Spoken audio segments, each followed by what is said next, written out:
जय बोलो गणेश महाराज की जय। जय बोलो गणेश महाराज की। నానా లే గణపతి కావాలట కూర్చొని ఏమో వేస్తున్నావు అలంకరణ చేస్తుండు. జై బోలో గణేష్ మహారాజ్ జై నానా. హాయ్ అందరికీ, welcome back to my channel. ముందుగా అందరికీ వినాయక చవితి శుభాకాంక్షలు. నేను లాస్ట్ వీడియోలో చెప్పా కదా, రాత్రి మేము డెకరేషన్ మొత్తం కంప్లీట్ చేసేసామని.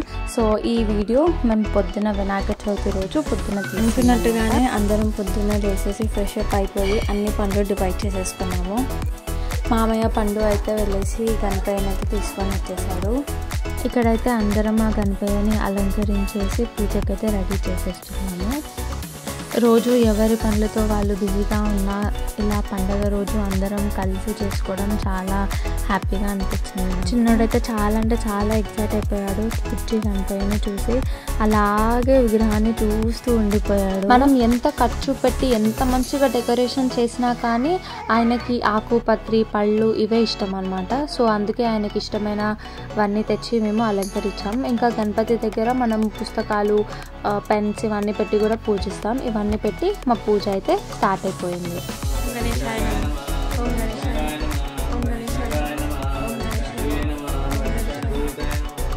పూజ అయితే గణపతి అష్టోత్తరంతో స్టార్ట్ చేసి మా పూజ అయిపోయింది. అయిపోయిన తర్వాత చిన్నోడు వెళ్ళి గణపతికి వాళ్ళ తాతయ్యతో కలిసి మొక్కుంటున్నారు.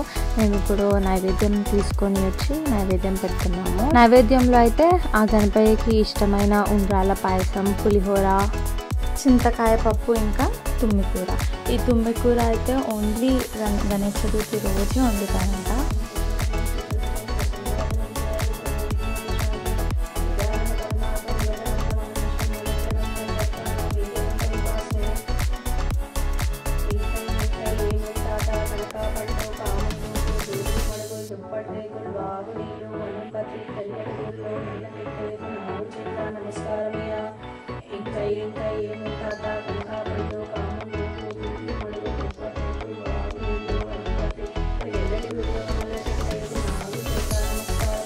ఈ పద్యం మీద నాకు చాలా ఇష్టం, కానీ పాడడానికి రాదు.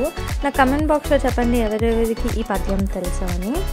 ఇంకా లాస్ట్లో నైవేద్యం అన్నీ పెట్టిన తర్వాత హారతి అయితే లాస్ట్లో వచ్చి పూజ కంప్లీట్. ఇప్పుడు అదే అయితే హారతి ఇచ్చేస్తున్నాను.